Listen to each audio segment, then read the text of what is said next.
What's up, everybody? What's up, crypto family? Welcome back to the Cryptologic podcast. Today I have a very special guest. He goes by the name of Crypto.Trainer. He is on TikTok as Crypto.Trainer with over 27,000 followers. I highly advise you guys to go follow him. He gives great information about crypto. How you doing, brother? Appreciate Welcome that, to episode man. 201. It's an honor 201, yeah. man.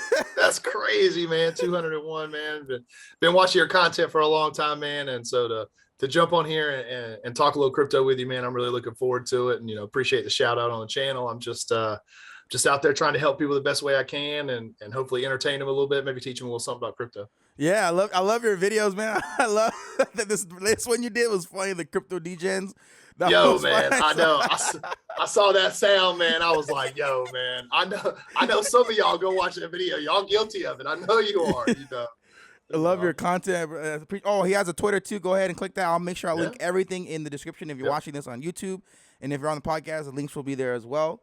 But yeah, how are you doing? I want very, very excited to have you on. Yeah, man. Definitely excited to be here, man. I'll tell you, the Twitter thing, man, like just go ahead and just get this out of the way right now. I think if you're someone new to crypto, just getting into the space, I mean, hell, even if you're not, but definitely if you're new to the space, like TikTok is fun, TikTok is entertaining, but there is so much alpha in Twitter, man. Crypto Twitter is just a great place to go learn.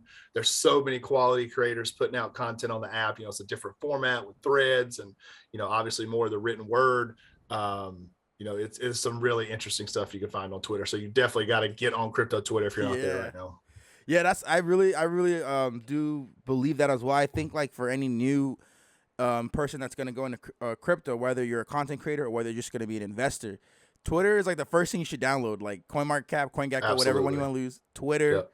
And then you go to YouTube, TikTok. But Twitter is the place where if you have nowhere to begin, you go and search and just type in $, whatever. Yeah, 100%. Whatever you're looking for. Yeah. XRP, crypto, sleeping Bitcoin, gems, like whatever. Like NFTs. Yep. It's all out there, man. And it's the best place to like just start absorbing knowledge, I believe. And I love TikTok too as well because it's great places like to find channels like yours where it's just funny or very serious, informative content where it's not serious all the time, but then there are serious videos on there as well, and it helps. Yeah, you got to mix it up, man. It's a funny thing with TikTok, man. They got that algorithm, and so sometimes it's I might want to make a video that's teaching you the intricacies of a certain project I like or blockchain. And, sometimes those videos don't necessarily fly. The first like 10 people to see them just scroll past it because they don't even know what crypto is. Yep. And then, it gets, 27 views. I'm like, dang, so. And that's crazy because there's like a couple of things I want to talk to you about that because it's like TikTok is the algorithm, like you said, it shows you what, like it predicts that you want to see based on how many times, like how long you're staying on the screen regarding the video that's pulled up currently and what you like and what you comment on. So it kind of like curates the For You page to you and it caters it to you. And it's like, okay, this person might like this type of content since he liked this content. So we're going to show him this content. So, and that's where, for me personally, where I started to come up with these weird, the screaming intros. Because, like you said, the first... Those are hilarious, man. Like, I love them. I'm trying to grab you in. Like, the first 10 people that watch dictate how your video does well, right? 100%. And I'm like, well, how do I just be different? I'm just going to yell at them. Yeah. I mean, that's it. I mean, but it's those first couple of seconds, man, being unique, being different, but also being yourself. That's the thing, TikTok, I think the genius in the algorithm, and just the platform itself is that, Instagram is like, this like posh image of yourself and this lifestyle. And, exactly. You gotta be flashy and like, but TikTok could just be like more raw. I can just pull up the camera and just talk to you. And, a lot of the videos that go viral on TikTok or a lot of videos that are really successful there, they wouldn't have popped off on Instagram. They wouldn't have popped off on Facebook back in the day or whatever, because it's just a different platform. And so it's definitely fun making content on there. I enjoy it a lot. And I look at it now, like people like you and me, if we're out here creating content in this market right now, in this bear market, as bad as it's gotten and maybe as bad as it's going to get, we'll see. We're probably going to be the ones that are going to stick it out and see this thing through for the long term. So yeah, that's true. Like TikTok at the beginning when I started last year, it was very, very different compared to what it was now. And I know that they purged a lot of people because they did announce. Remember last summer they announced no more shilling tokens. You cannot say, "Oh, buy this token, buy this token." Like they'll community guidelines you real quick, right? If you predict prices, anything like that. And people were shilling Sheeb, people were shilling Dogecoin, people were shilling like those SafeMoon type tokens. Those really stupid. Oh yeah, let's go ahead and get this out of the way right now. I'm gonna go ahead and the Crypto.Trainer stance on this. Stay away from sheep. Just stay away from it. You know, this market, we'll see where it goes. You know, there's a lot of plays out there. The creator just Sheeb's the play. I'll put my stamp on that one. Sheeb's not the play. The creator bounced. He deleted his social media, everything. I know. He just disappeared. He did. You know, trying to pull a Satoshi, I guess. Because they're coming after him. They're coming after Elon Musk right now because of him representing or shouting out Dogecoin. Yeah. I don't think it's gonna stick. Like we know it's not gonna stick, but the fact that people are the Sheeb creator was like, oh no, this is not gonna happen to me. I'm out of here. Yeah. Yeah, Sheeb. I mean, you know, I talk about it on my channel a little bit. You know, I wish everyone well in the space, but you know, sometimes I think, you know, your eyes are a little too big. You know, you're looking at the wrong thing, and some people got burned on that one. Just a waste of money. Just like what, $246 million volume, $4 billion market cap. Just a waste of capital that could be into another type of token that's more fundamental, right? Yep, absolutely. And that's why I'm like, well, TikTok, if initially you would feel kind of skeptical. Let's say like you're an investor and your friend or somebody, a peer, wants to get into crypto. You say Twitter. But obviously, Twitter can't be the only thing. And last year, it was very hard to tell somebody, "Oh, go on TikTok and you can learn a lot from there," because there's so many shillers. There's so many people that getting hooked, getting them tricked into these wrong tokens. I'm telling you, it's the same thing, man. As you know, the TikTok space, being a creator in that space, being there for a while now, like it's the same thing that's happening on TikTok is happening in the market. Like we got to purge some of these shillers. We got to purge some of these creators out and get them to go away. The same thing's happening in crypto. Like, you know, whatever the number is up there, somewhere ballpark, probably 19,000 and 19,940, I think is the number there on the screen, various cryptos. Like we don't need 19,940 cryptos. Like, you know, we just don't need that. So something's going to have to get purged. And so a lot. I think the same thing kind of happened with TikTok. Yeah, and that's exactly what I was like alluding to. Is like TikTok, they purged a lot of those creators. I don't see any of them anymore. And I remember scrolling through, I'm like, man, what is this? Why? So many. And if you had a really serious video, right, a really good one, it wouldn't do well. It would maybe get 1,000 views, while these guys were getting 15, 20K, 30K, and just capitalizing on. This is gonna go 1,000x to the moon. Yep. And now it's getting better. In my opinion, it's getting better. More serious content creators like yourself is becoming more of a norm, right? It's more of a necessity. We need that because and then I mean, at this point in the market, there's no coin to shield for 100x right now because the market is just in shambles. And so you know, my hope is that for people, if you're still on TikTok or you're thinking about getting on TikTok or Twitter or wherever, you know, lean into learning. You know, it's fun to watch a video where they might talk about a project that they say is going 50x, 100x, 1000x, whatever. But at the end of the day, you might get lucky with one of those. But if you build knowledge for the long term and understand how the space is moving and what's happening, you know, you're going to be ready to jump on the real wave when it comes, whatever that might be. Yeah. And I believe like YouTube was the same way. Still has those type of content creators and videos out there. But TikTok is more in your face, and you gotta vet. That's why I sent a tweet out the other day. It's like you gotta vet now's the time during these times, the bear market like this, is to vet the creators you're consuming. Are they changing up their strategies, or what they used to talk about a month ago? Are they still talking about it now? Do they still have the same sentiment, the same morals? You know what I mean? And that's like a big thing because coming into every year, there's going to be a whole new crop of investors and a whole new crop of creators. Whereas they're like, this guy's not explaining this well, or I could explain it better. And that's why I always advise people on the podcast, and I always have other creators. It's be authentically you, and just don't try and reinvent the wheel. Just know what you know, and be confident in your truth. That's the only way you can survive, is when you're confident in your truth and you don't have to change it up, change what you're saying, and what did I say last time, et cetera, et cetera. Yeah, absolutely, man. It's just again, I draw a correlation between the creators in the content creators, Mm-hmm. in crypto space, and the projects that people are looking at and researching. Like, this market right now is where you find out who the real builders Yeah. are, where you find out who's really invested, whether that's a creator and they're trying to create a different type of content, they're trying to connect with their community, or it's a project that is continuing to build, is continuing to grow, their foundational numbers, whether that's users, accounts, total value locked, whatever the case may be, versus the people that were just, tweeting out, buy our tokens so we can go to the moon, and they set up and tell you a new price target, and then by the way, that's a red flag if you're looking on Twitter and all the projects page is talking about is price targets and take us something to the moon. Like, stay away from it. Like, that's that's going to be a recipe for disaster. Yep. And so with all that being said, I want to get into more of like your journey, and when did you get into crypto, right?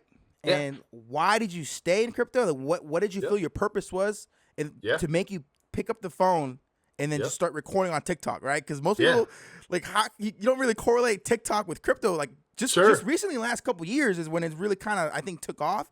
It was a dance app. It was a trendy app. Now it's it's basically a news source place now for a lot of people, and motivation. So for me, I came into crypto, thanks to COVID. Didn't come in right at the COVID crash, but I came in late 2020. A friend was kind of telling me about Ethereum. I know your feelings on Ethereum, but I was learning about Ethereum and started kind of investigating the space and what was possible, and just got really, really interested. And so for me, and why I stay in the space and what's so intriguing to me about it was really, I come from background. So Crypto.Trainer, that name's not really an accident. So I work in training and development for a Web2 company, leader of training for a software company, and been with that company for about 10 years. So training is what I do. And honestly, I got so invested in crypto and started looking at so many of the possibilities with crypto and with blockchain and what the future could look like. I looked at it and said, I really think like the biggest kind of mission in training individuals around the world over the next 10, 20, 30 years is going to be onboarding people and educating them about crypto and blockchain. And I really believe that.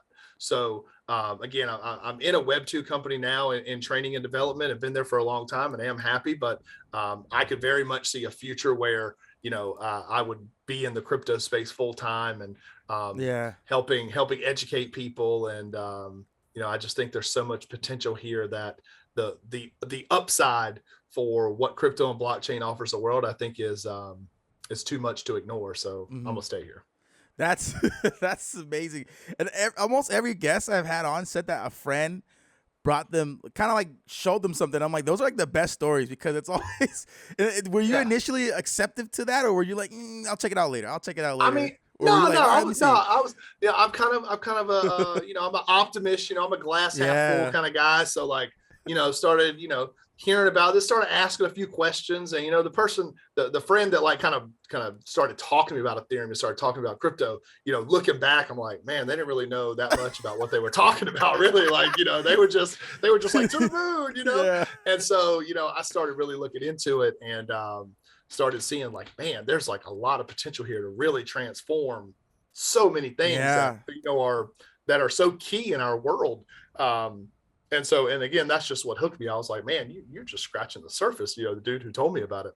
And so, it's kind of funny how that worked out. And now he's like, reaching out, asking me questions. Like, what do you think about this? And, where should I go learn about this and all that? Like, I wonder if like, because you that was like in 2020, so that was before the Elon Musk hype and before the Dogecoin hype. Did he go down that route? Did he your friend go down that Dogecoin route and go out that hysteria? So he went down that route a little bit later than I went down that route. So I actually went down that route too. Me too. No, me too. Yeah. So it was inevitable. It was like it was too good. Yeah. Doge is actually one of the first cryptos I purchased. Ethereum was the first one. Dogecoin was I think probably like the third one I purchased, and actually got it for under a penny. And Doge was mine too. So I rode that Doge. 2021 was wild. I think it was fun. I think it was, and I think there's a lot of merit to this idea that people talk about, I don't know if you've heard this, but there's folks out there talking about, when was the real end of the bull market? And Yeah. like, if you think back to like how things felt in like early 2021, like it felt to me, March, April. Like February, March, April, like it felt so different then than it did in like September, October, November. Like I kind of felt like in September, October, November, like was kind of waiting for the house of cards to fall. Like I didn't, like I was like, this is cool. The APY I don't know if tokens, I really believe it. Those APY tokens, those nodes. Exactly. Yeah. It was so much like sketchiness, but like January, February, March, April 2021, like everybody was just like to the moon. It was crazy. You had GameStop going on and AMC. People were changing their lives overnight. Right. Content creators were getting tens of thousands of followers. Oh gosh, it was insane. Yeah. It was crazy. Elon Musk buying $1 billion worth of Bitcoin, and being one of the first largest companies like that to do that. And then that was before we started seeing commercials. We started seeing everyone talk about it. Before the politicians started talking about it. Before the Fed started talking about digital currencies and everything. And we started seeing as it unfolded, just everyone's talking about it. Everybody's it's becoming a serious thing. And then it is. It definitely is. But also at the same time, it especially in this market right now, like it feels like there's still that huge group of people that say it's a scam. Yep. It's going to zero. Definitely. Which some things will go to zero. Some things should go to zero. Like Bitcoin's not going to be one of them. Like 90% of all tokens will probably go to zero. Like 80%, right, 90%. Exactly. Yeah. Like I said, we don't need 19,000 cryptos. Yep. So I think the builders will survive and see this thing through. And I think there's a lot of projects out there. There's a lot of teams and people that have proven they are the builders. And so it's just a matter of actually going out there and spending the time to learn about them, research and spend time in the space. So it's a beautiful place if you take it serious, if you respect it. It's a beautiful place to be. You'll find people with like-minded ideas and thoughts and sentiments about you. And obviously there's people that disagree with a lot. That's a beautiful thing about it. Crypto, there's no discrimination in regards of who you are as a person and what you look like or anything. Yeah. And as long as you're true to yourself, right? And you don't say things just to gain friends, or you say something to just gain followers. You say your truth, and that's the beautiful thing about it, is if you do that, you'll be all right, and builders that actually have a potential, like a reasoning for their purpose. They want to change the world rather than being a rug pull, rather being just someone that make money and then dump everybody and leave or something like that, right? Yep. That's the scary thing about crypto, though, because it's both sides of the coin. Exactly, and that's why it's so important that you're spending time. It's very easy to get excited and kind of feel FOMO for a certain project that maybe is making a run, or maybe your friend tells you about a certain thing that they bought for 1/10 of a penny and it's going to go to $5,000 or whatever. But spending the time to actually research the projects, research the people. I think that's something right now that's really rearing its head, is that, with all these, with everything going on with Celsius, Three Arrows Capital, 3AC. I mean, we're looking at major players in the space that are, getting liquidated, potentially their businesses are going to go under. Those are black swan events. Exactly. And it comes, but I think it comes down to the fact that the people behind the projects, like if you look at Celsius, for example, like the people behind the project, like they're people, they're human beings, they have emotions, and sometimes people do really dumb things. And one of the things that some of the major players in the crypto space have done that's coming to light is they've really leaned in heavily to leverage trading, and they've gotten over leveraged. And it doesn't matter necessarily. It does matter, but I mean, you can get over leveraged whether you're using $100, depending on your stack, or whether you're using millions of dollars, like some of these major players are doing. And margin calls don't really care how big of a player you are. And that's true. That's why some of these big players are going down Michael right Saylor. now. And yes, Saylor's hurting right now for sure. But that dude, I mean, he's so convicted, man. Yeah. He said he's going to borrow more money to save himself from being liquidated. Yeah. I mean, if Michael Saylor sells his Bitcoin, I think that is a clear signal that these markets are in trouble for sure. So he will probably be the last bull to capitulate. And that's like that number that we've been hearing about before it actually finally happened, was Bitcoin going under 20K. Is Bitcoin going on? And it did. Went under 17, and everyone thought there was gonna be a cascade effect where it's like, oh, once it's 17, everyone's gonna freak out, it's gonna tumble. Yep. It rebounded right back up to 20K, It did. and there was a rebounded market on Father's Day yesterday, It right? did, yeah. And I'm like, yo, these are these fake FOMO rallies, like getting people hyped, getting people, oh, look, everything's gonna go back up, or creating new floor prices for people where they think like a certain price is not gonna be the same anymore, right? It's never gonna go back to it or something. And it kind of creates this FOMO feeling like this for a lot of people, I think, and that's like, like, you got to be careful. Yeah, you got to be you definitely have to be careful with that. I think, you know, at least for me and the way I'm thinking about the market right now and thinking about Bitcoin specifically is the fact that, you know, right now Bitcoin's under the 200-week moving average. Yep. Which historically Bitcoin has dipped below the 200-week moving average for, but it's never stayed there very long. And so will it stay there very long? Will it not stay there? I'm not sure. But I feel confident that this is an accumulation zone. I think when you're talking about Bitcoin, at least, you know, now the other side of that coin is, you know, you say it's probably going to get above the 200-week moving average, you know, we'll see. But on the flip side of that, you know, every bear market that we've seen, Bitcoin's dropped at least 85%.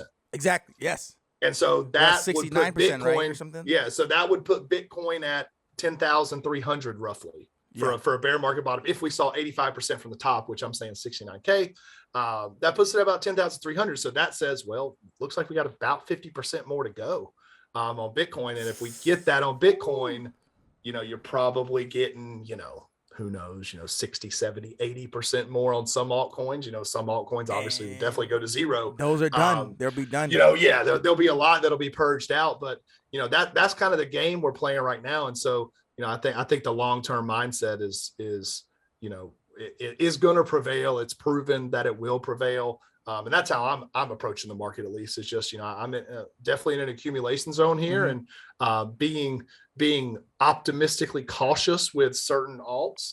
You know, some that I know I want to accumulate at this point in the market. I think it's about, you know, how much can you accumulate versus what's the value of my stack. Exactly. At least from my perspective, you know, if I can, there's some projects I'm interested in and I can accumulate a certain number and I'll feel pretty good going into the next run. Given that they stick around. Yeah, and the interesting thing about that, right, like you said, is the accumulation zone, right? That means a time basically where your dollar cost averaging in, correct? And I have a buddy who's saying, he said he's not gonna buy a Bitcoin. He has cash saved up, and he's like, he liquidated, he sold all his bags, he sold all of it. I think like a week ago. To me, he was just an investor. He doesn't make content or anything. He just bought big crypto last year or whatever. And he said, hey, I sold everything before this crash happened, before Bitcoin tumbled under 30K, right?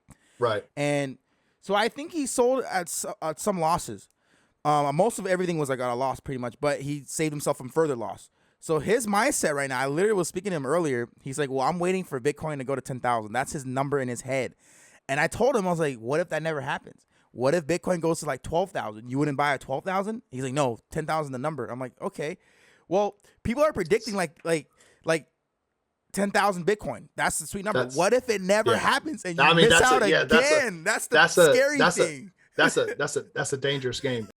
Yeah, so he's trying to time the bottom and go all in at that point.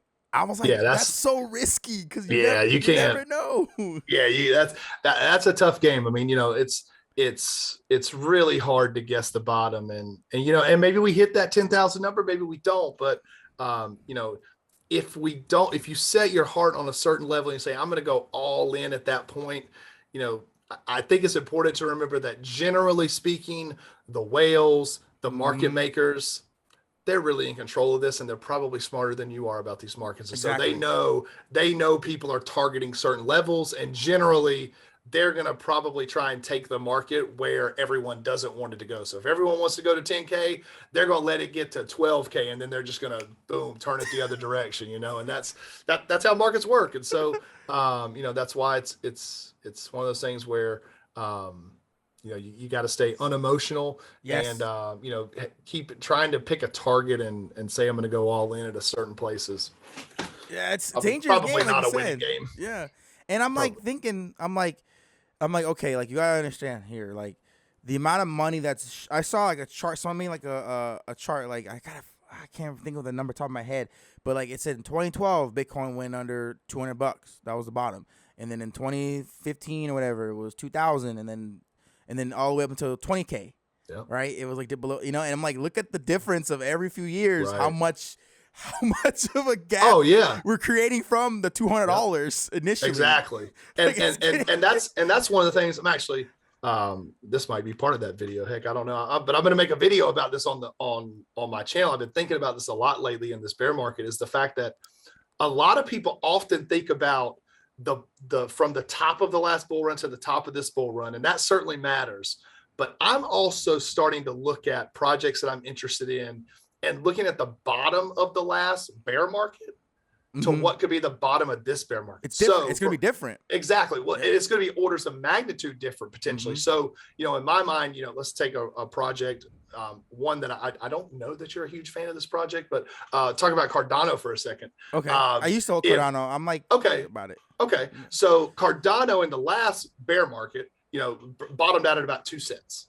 Right. So if we were to see Cardano's ballpark 50 cents right now. So if we were to see a 20-cent Cardano, okay, let's just say we're at 20 cents, right? That's a 48 cents, right? 49 cents. If we were to see a 20-cent Cardano in this bear market, that's a 10x from the bottom of the last bull. So, let's say the bottom was, let's say it's 40 cents.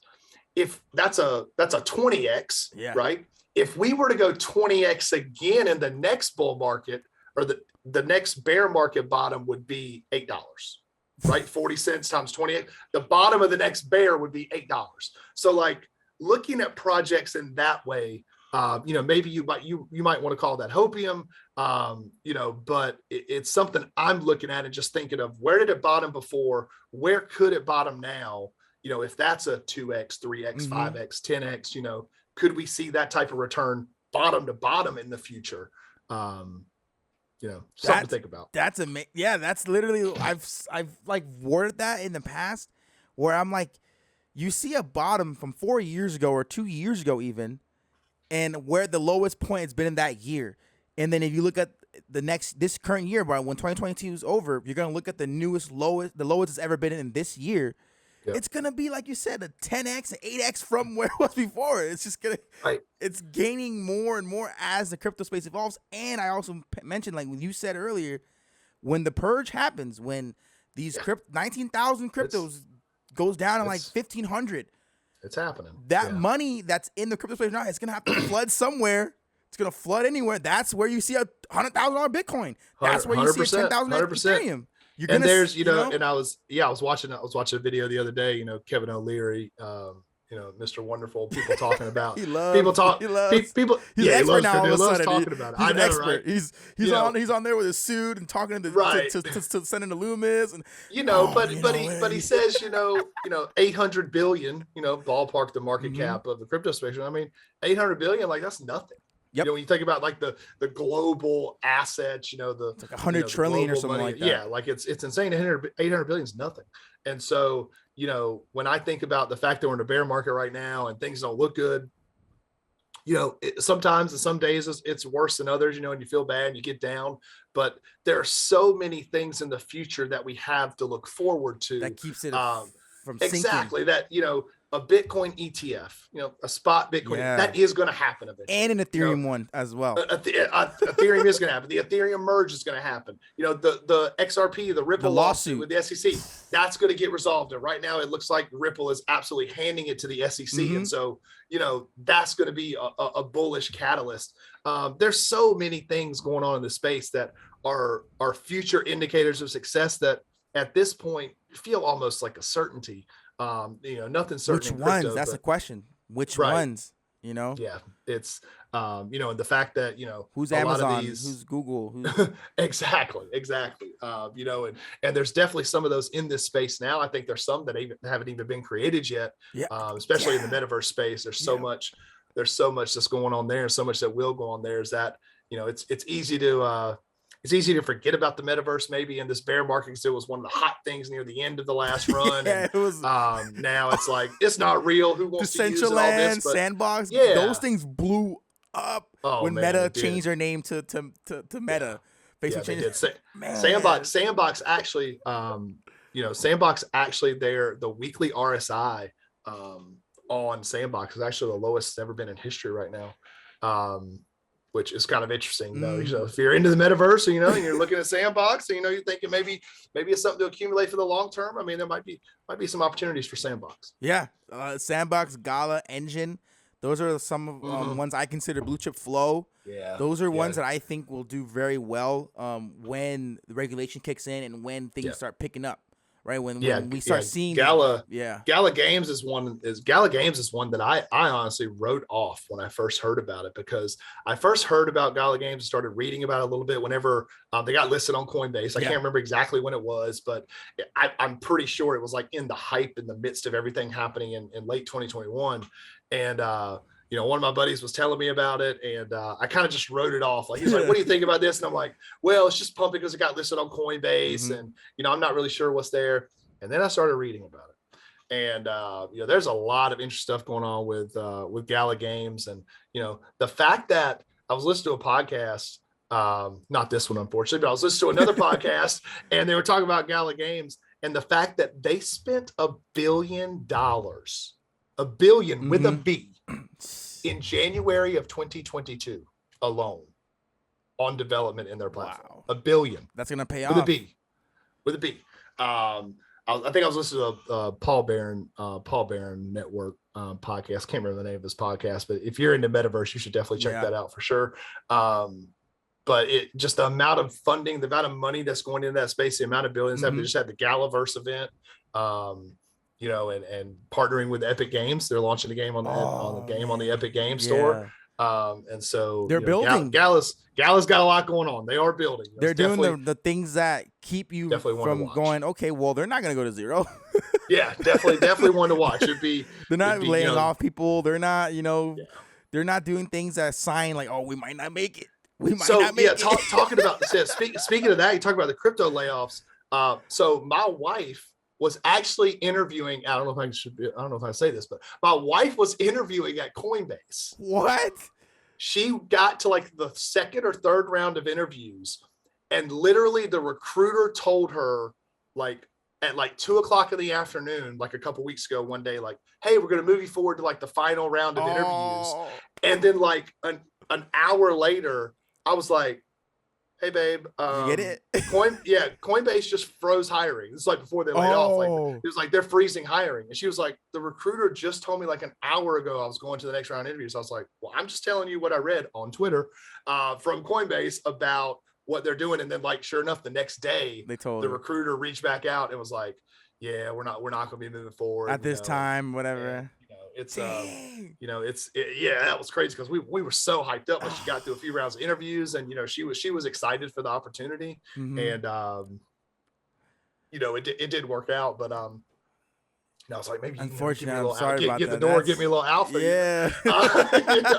I was hyped, but it didn't work out, and it sucks to see, but a lot of people get affected by it.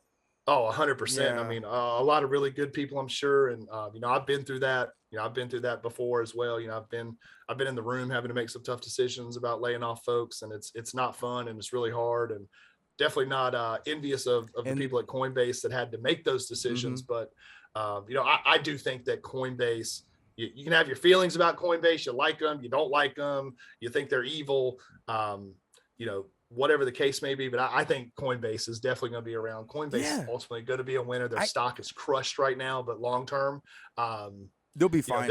They'll be fine. Their user experience is just too easy. It's too good. They've got too much funding. I don't want to say they're too big to fail, but they could almost be put in that category. Yeah, that you kind of can't slide them in over. Yeah. And I think Coinbase, for some reason, I think they're on the side of crypto investors. For me, for some reason, I think Coinbase Pro, they made it for the people. They're like, hey, if you're into crypto, and get on the Coinbase Pro, the fees, everything. It's like, I feel like they made that for the, you know what I mean? I feel like that's what I use now. And I'm like, okay, Coinbase is like for the newbies and stuff. I think they made Pro for like, hey, just get over here. We got you. Like, don't worry about it. Coinbase Pro is solid, and I'm a huge fan of KuCoin too.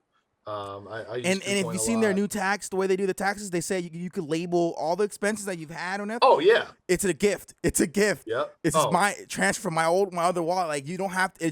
They allow you to basically put on your form. Hey, this is a gift. Hey, this is from a different wallet. I already had this money. This is not new money. yep. And then obviously your transactions that are recorded on Coinbase will be recorded as is. Like if you sold for a profit, that's different. But I Yeah. like that I was playing around. I was like, oh, this is cool. Like this is a gift. This is a gift. Even if I moved it around and stuff like that. I don't know Yeah, if I say I'm just playing around with it. I was just playing around with it and seeing it. I was like, oh wow, this is cool. Yeah, it's. I mean, yeah, Very helpful to you know. Oh, 100%. And that's what I mean. Those platforms. I mean, FTX is obviously going to be a player as well. And they have too many big name people. Crypto.com, is going to be a player, I think, also. But Coinbase, I think Coinbase is just their user experience and the way it's just too perfect. It's almost perfect for someone that's new. Hey, download Coinbase and go ahead.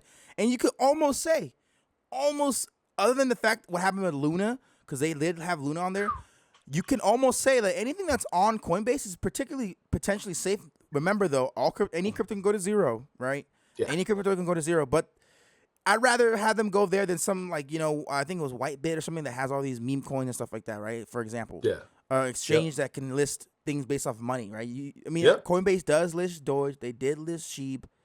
Yeah, they're trying to make money. I mean, that's what it comes down to. They're trying to make money because I mean, I'm pretty sure there's a project that you and I have a shared interest in that is not on Coinbase, and I don't understand it right now. We talk about Hedera Hashgraph. Yes, exactly.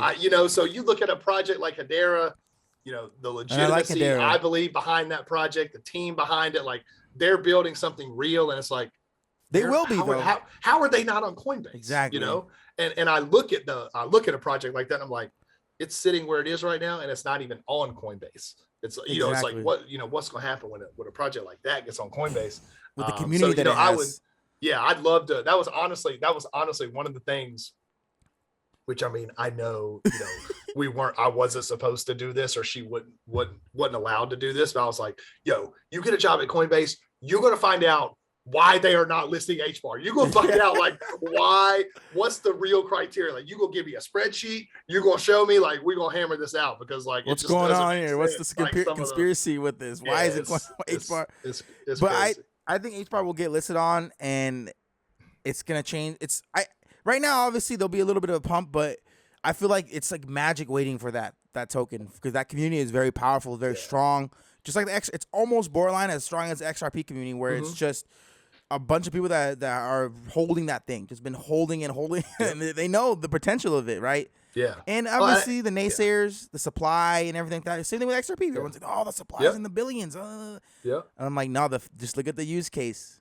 I look at it and I think the bear market is a perfect time to look at this is, when you're looking at a project, it goes back to maybe you've heard this before, maybe people listening have heard this before, but Jeff Bezos was talking about Amazon in the .com bubble, and he was looking at the stock price crashed like 90% or whatever it was. He was like, I looked at our stock price, and he wrote this letter to investors talking about the fact that yes, our stock has dropped 85-90%, but all of our metrics in the business are up, like we're going up. And so when I'm looking at these projects, I'm saying, okay, there are some projects I look at and say, okay, how many users are they onboarding? How many active wallets do they have? How many dApps are they deploying?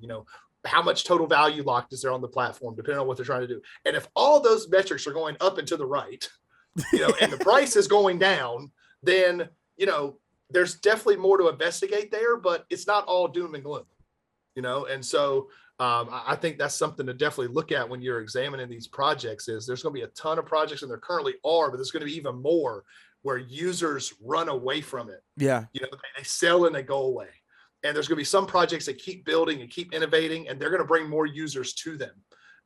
And those are the projects to really keep an eye out for is, the projects that are innovating, the projects that are continuing to grow. And there's a lot of them out there if you spend the time looking for them. Yeah, that's so true. And that's why it leads me into thinking how the next bull run is going to look, right? And Mhm. is it safe for you to say, like, are we actually in the bear market right now, or is it just like a bearish trend or a bearish cycle? Yes. Like we're in a bear Yes. market? Yes. Okay. 100%. I believe we are 100% in a bear market. I believe we 100% have been in a bear market. Mhm. And there's a lot of people, there's a lot of people that would say, and I don't disagree with it, but I think there's a debate to be had. There's a lot of people that would say, well, the bear market obviously started in late November, December of 2021, right? When Yeah. we peaked in November and then things started taking, and that's kind of when the bear market started. And we actually had Luna. we actually had Tether. the first one that I remember. I mean, I'm in this market every single day. The first like real like bear market capitulation. I feel like we went from like 48, 49K to like 41K, Mm-hmm. December 3rd of 2021. And I remember it because it was the day of my wedding. Oh. I literally got married. I literally bought some crypto in the car with my best man on the way to the wedding on my phone, put my phone away, like 8-9 hours later or whatever, after the wedding was over, we were leaving the reception to like go out afterwards. I look at my phone and Bitcoin's down like 15%. And I'm like, what is happening? Like, what is this? I will never forget that. But the point I was trying to say there is, there's a lot of people that would say November, December is when we started, but there's a growing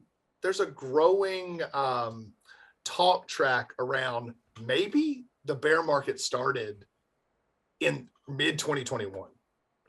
And we actually had a false top. We actually had a fake top. It's just institutions pumping to the top in November. Exactly. And and I look at that and think, well, that maybe that's a possibility, but I think you look at, how long is this bear market going to last? So if we've already bottomed, maybe November 2021 wasn't a bull market still. Maybe it was a bear market. Yeah. Because you look at a bull market, or a bear market lasting, it was 12 inflated to 18 with months. fake money, Right. etc. Exactly. And institutional money that came in and got their foot in the game. Yeah, it's Right? just it's a funky market, but I think either way we're definitely in a bear market. Yeah. And I think a lot of people in the space, one of the things I see, and I've been guilty of this at times, but I'm trying to get away from it, is a lot of people want to try and fight the trend. Like you're looking at the price in crypto, or you're looking at a certain project that you like, and you're just trying to figure out like when it's going to reverse. Or you're going to say, oh, well, I really like X project, and this project has been going down for the last 4 days. It has to go up on the 5th day. Like the trend won't last forever, and they say the trend is your friend, like in a downtrend, like we're in a downtrend, like don't necessarily try and fight it. Yeah, we might have relief rallies, and yeah, we'll hit a bottom eventually and go back up, but don't try to just be contrarian, just for the sake of being contrarian. If we're in an uptrend, buy the dips and sell the rips. And if we're in a downtrend, buying those dips can be a little bit more dangerous unless you have a long-term mindset. So the trend is your friend. The trend is your friend. Yeah. The trend is your friend. That's why buying the dips right now is also, like you said, could be dangerous for a lot of people, because you can like Quant is one of my favorite tokens, and one of the easiest ones you can kind of say in regards to the price action, right? In 2020, Quant was $1.40 in March of 2020. And then the next year hits an all-time high, of $400. Yeah. You see the difference of wealth that was probably made for those people that bought a dollar Quant, right? And then you see Quant now at $56 or whatever it is, and then just a week ago, $42. And then in my head, I made a TikTok. I was basically trying to say, like, there's some people that wanted to buy a $4 Quant, and the funds don't come in, right? They come in now at $56. And now you have a choice. You're like, well, dang, like is Quant gonna stay at 56? Is this the new floor? Well, I'm just buying some now. And then 3 days later, it goes back to $44. And you're like, right. Exactly. That's the scary thing. That's the scary thing for a lot of new investors or people that aren't well versed in research. It definitely is. But at the same time, I think one of the first things people have to do, and I think it's a mistake that a lot of newbies in the space make, is they don't have clarity around whether they're a trader or an investor. Exactly. and they don't have clarity around what their time horizon actually is. So when you look at a project like Quant, that's a project I happen to love as well, and really bullish on for the future. I think there's a lot of reasons for that. But Quant is a project, say you bought it at 56 and then dropped to 44. Well, did that drop happen because the market was just in a downtrend, or did that drop happen because something fundamentally is different about Quant? Exactly. And nothing's fundamentally different about Quant, except for the fact that the fundamentals are getting stronger. That's what's different, right? Like they're continuing to build, they're continuing to grow partnerships. And so when you are in a project like that and you see the price action that obviously isn't what you want to see, everyone's got their own journey and their own strategy. But if the fundamentals of the project haven't changed, you've got to understand that markets are just driven by emotional people, and irrational people, and markets. I think the saying is markets could be irrational longer than you can stay liquid. And so again, the trend is your friend, and so that downtrend can be fierce. And if you feel like it's irrational, that it's going down like this, just understand that markets can stay irrational for a while. Same thing goes on the upside as well. It might be irrational that something's pumping. Markets can stay irrational for a long time. Yep. So just focus on the fundamentals. Yeah. And like just focus on the fundamentals. Focus on if like you said, if they changed, the leadership team change, any scandal come out, anything happen, something fail, like a Solana just crashing. Like you can see the fundamentals are you can't. There's problems there. Have you heard anything about what's going on with Solana? Yeah, I heard about they're getting liquidated or something like that. Yeah. So Solana is. God, Solana is such a frustrating project for me, but I'm not here to Prosperity Fund said they're like a catfish of crypto. I had him on the podcast a couple weeks ago. He said Solana's like the catfish of crypto. I mean, it looks good, but I mean, the thing right now that's happening with Solana that's really frustrating, and Solana has.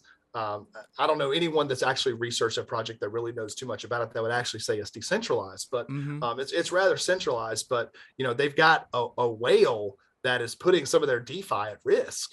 And they actually just took a vote to take control of the whale's wallet to kind of freeze their funds from being able to put the network at risk, and be able to put DeFi at risk. And so, that's at least in my opinion, that's not really what we're talking about in crypto. That's not really what we're looking for. We're looking for decentralized finance. We're looking for removing middlemen. We're looking for providing access to financial services for the masses and many other things. But we're talking about the financial services. They're just a bank. That's a bank. Yeah. A bank or the government could potentially freeze your funds. Like that's no different than what we have now. And it's tough for Solana. And I was thinking about this for a while where I was like, okay, like there was this narrative going on the past 2 years, the Ethereum killer, who's going to destroy what Ethereum is designed to do. They can't even get started. They're a sinking ship, right? 2.0 is coming, merger's coming, and they're going to say, all right, you guys all sit down, right? Yeah. Let's get on our throne here, right? That's potentially what Ethereum is going to be, the king, right? Or queen to Bitcoin, whatever. They one day maybe surpass Bitcoin, right? So everyone was like, oh, Solana, look, Solana's up and running. NFTs, no problem. Gas fees, look at that. Avalanche, right? And I love Avalanche. And you got Luna. You have these these tokens, layer ones that blew up, snuck their way into the top 10 and were thriving. They were like, we're ready to go. We're ready to go. And Solana was sputtering, right? Collapsing, but it's still there. A lot of institutional money. And you see them going crazy and getting all this volume to them, making people a lot of money on NFTs, everything like that. Luna, they got decentralized on lock. Avalanche is amazing. I do love Avalanche, right? Yeah. And Avalanche crisis. You see our Cardano not fully optimized to its full potential yet, not even close. Yep. You see Ethereum sputtering and having gas issues. You see XRP being held back with the lawsuit. And XRP has potential to dominate the NFT space and everything like that. You see it in H-bar. And why are they not going? These things are supposed to be so fundamental. Why is Solana and all them beating them? And I'm like, these guys, how I look at it, when you zoom out, I'm like, when you look at these tokens, I'm like, at the end of the day, there's going to be like a sheet that comes over and wipes out what we see now. And it's like, wait a minute, the real ones were Cardano, XRP, Right. these Solana and Luna, those are tricks. They Yep. tricked everybody. You know what I mean? I don't know. That's how I look at it. I know. I definitely think there could be some truth. I think there's going to be the sheet pulled back on a lot of these projects. The sheet pulled back, and then like, whoa, yeah. they're still there. Right. I mean, it's, you got these projects, some of these projects that are, stood up by this venture capital funding, and, they're getting, some real money pumped into them, and seeing price jump on, and then retail might jump on, a little bit too late generally. But on the Ethereum killer thing, I mean, that was a big narrative. That was a huge narrative. And I think it will become a narrative again whenever Ethereum 2.0 actually happens. And there will undoubtedly be some, to use your word, there'll be some sputters, right? There'll be some problems when the merge actually happens. That's the way building products, that's the way building software is. There's always going to be issues, even with something like Ethereum 2.0 being delayed for so long. The only Ethereum killer is Ethereum. Yeah. So Ethereum 2.0 will kill Ethereum, and then we'll have a new type of Ethereum. And the way I look at the market and think about it is, right now, there's a lot of these layer ones that are trying to do everything, right? Exactly. And that's just the nature of the market right now. They're trying to figure themselves out and figure out what sticks and what can attract users. But I think in the future, when we get that, whatever the number is, not 19,000, number of crypto projects that exist that are being used at scale, like I think these projects are going to somehow find their own sort of niches. Yeah. Right. Like I think right. Like maybe Cardano will be like the NFT platform. I'm not saying our Cardano NFTs are the greatest thing since sliced bread, but Cardano maybe is the NFT platform, and Ethereum might be the DeFi platform, and XRP might be, we talked about remittances, right? Yeah. Global payments, like for banks or whatever the case, businesses. Exactly. A project I love, Algorand, might be something else. Quant might be something else, CBDCs and connectivity. Exactly. Yeah. There's a lot of potential there. I don't know if all these projects will succeed at scale doing everything. Being a niche now, we'll see, but it's just the way I think about the market. Yeah, and that's very interesting to like thought on it. And I'm also looking at how where we are right now, it's kind of like a standstill. Because if you look at the top 10, it's horrendous. Like this top 10 is stupid. 3 of the tokens are stable coins, and Dogecoin's in there, and you got Solana right there, right? Out of those, you got Bitcoin, Ethereum, Cardano, and XRP. Yeah, it's potentially the only ones that have been around since 2017. I mean, and everything. Exactly. And Binance, of course, Binance is there. Yep. But then you look at the rest, I'm like, this is disgusting to me. Like, it just, you know what I mean? And that's the thing we'll see when, like, looking at this list right here, this top 10, like when you look at this list of the top 10 coins, stable coins at the top of the next bull market, or, after the next bull market and the bear market, like, I think it's going to look a lot different, and the fact that, at least in my opinion, the fact that we look at this market and, we see something like Dogecoin with almost $8 billion in market cap. It does nothing. It does nothing. We've got a ways to go. The trend is your friend, and the trend says we've got a ways to go. Hashtag I don't know when that plays friend. out. The trend is your friend. Like we've got a ways to go, and we might see some relief rallies, but I don't see a future where. I don't see a future where crypto is adopted at scale. We have real regulation. It's becoming more intertwined with, central banks and governments. And we see it achieving what it can achieve. And something like a Dogecoin or a Shiba Inu has, tens of billions of dollars in value. It just doesn't seem realistic. Exactly. And that money's going to kind of leave and go somewhere. And with regulation coming in, and that's why one of the last things I want to talk about is in regards to regulation. They're going to try and come after all these bad actors. They're going to come after all these non-fundamental tokens that are basically could be registered as securities. They don't do anything. You're just buying it for price action, right? And the main thing I think is going to be one of the catalysts of the crypto space, like that we're waiting on right now too, is Tether, right? What's going to happen with Tether? Is Tether going to collapse? Is it going to, Yeah. Stable coins are going to be a big issue. Like, is the government going to make their own? Right. Are they going to pick a winner like USDC or something? What are they going to do here? There's going to be competition for stable coins. And I can see something happening where Tether or all these other ones get wiped out, and then there's a government one. USDC is the one that they pick because BlackRock is has them under their wing in a sense, right? Yep. Yeah. What's going on with stablecoins right now is that's a big absolutely narrative. That's crucial. Regulation is definitely coming there. Luna was the first domino.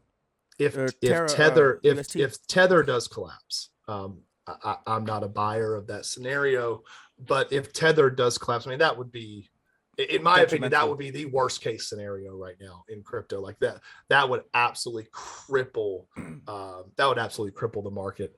And that's when let's hope that doesn't happen. Let's definitely hope that doesn't happen. But it'll be interesting to see, which, stable coin, hopefully there is a stable coin that is picked by the government. I hope we don't see, a Fed coin. A Fed coin, exactly. I hope we don't see a Fed coin because, then it just changes the dynamics of everything. They have their hands on it.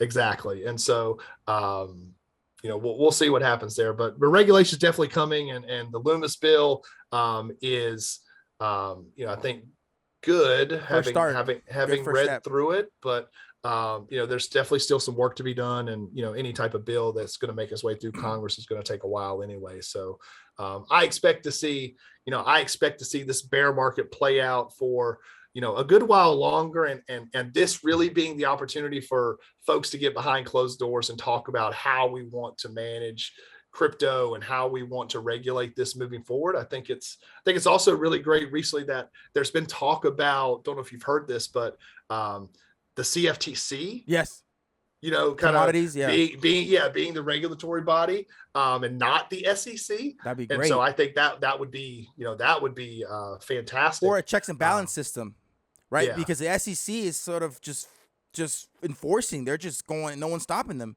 right? Yeah. I feel like there needs to be a checks and balance system where the CFTC can come in and override it. Hey, this is not. We don't agree with what you're saying here, and kind of have that system in place if the SEC is just out, right? And maybe it's something I know you or probably a third love party, too. Yeah, something you probably love is that and maybe it's just the fact that Ripple is kicking the SEC's ass so much that they're like, SEC, you're done. CFTC, you don't know what you're doing. You guys can handle this because the SEC is clearly not up to it.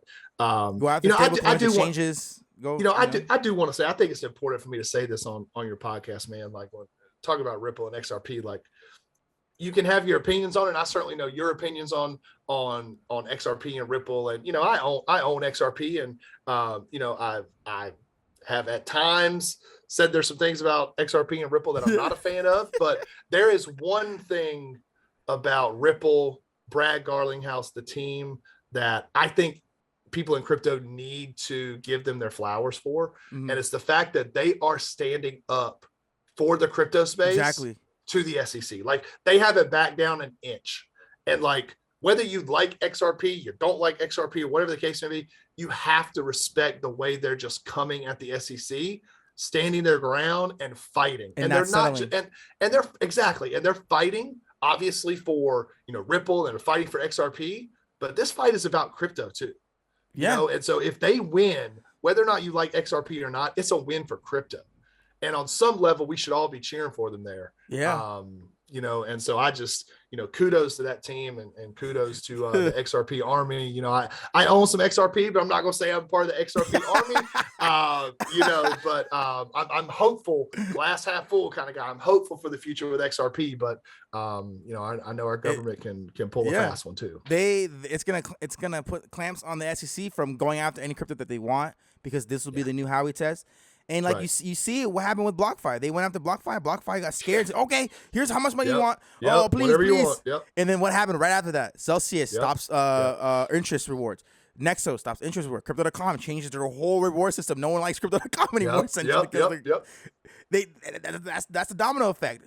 Ripple, they got sued and then settled immediately and said, okay, well, we messed up. All right. The SEC has the power now to go after any crypto and use that lawsuit. Look, you did the same thing they did. So there's technically no case for you. But if Ripple wins, it's the opposite. Well, we did what they did. Ethereum did the same. That's the whole conspiracy going on. Exactly. And it's like the SEC is gonna they can't just target and go after any crypto that they want. And it's just it's going to be a big impact on the overall crypto space. And obviously people, like I've always said, I'm not the one that thinks the XRP is going to go $100 or whatever, right? Right. Let's get the all-time high first. Get the all-time high. Right. Let's get the all-time high. Hey, that would be do that pretty sweet. first. That would be and then we'll pretty see sweet. what Let's happens. get there. $5, then we'll see what happens, right? $3.50, $5. That's it. That's my, $10 is my ceiling, right? Yeah. I'm not gonna sit here and make content about XRP going to 500, 1,000, 100, whatever, right? That's realistic, right? Yeah. And it's interesting what the possibilities are. Yeah. I mean, if they can shake this lawsuit, Yep. If we can get some regulatory clarity on, maybe a new Howey test and understand what is a security and what's not. And if they can, and they are building and growing into their use cases, but if they can get mass adoption globally of what they're trying to target, it's game over. It could get pretty wild. It could get pretty wild. But yeah, man, this was great. I really it was fun. There's like 2 minutes left, so before last time I had a goodbye, the person got cut off. We had to go back on and redo it. All good. But thank you for coming on. I will link this is Crypto.Trainer on TikTok, on Twitter. I'm going to link everything in the description. Any last words you want to say to any listener or new? Yeah, man, I would just say if you're new in the crypto space, it's really, really important for you to stay connected to the space. It's really important for you to surround yourself with people that are invested in learning about the space. And there's a lot of great creators out there like Cryptologic John, who are consistently putting out content, trying to help people. And you surround yourself with those people, you're going to learn a lot. And I think you've got an opportunity to set yourself up for success in the future, but you got to have a long-term mindset, especially in this bear market. Yeah, that's it right there. Long-term mindset, and you'll win. Yep. Overall, crypto is here to stay. Once again, I appreciate you for jumping on the podcast. Can't wait to have you back on one of these days again. It was great. I think it was very informative, very fun. I'll see you guys in the next episode. Peace.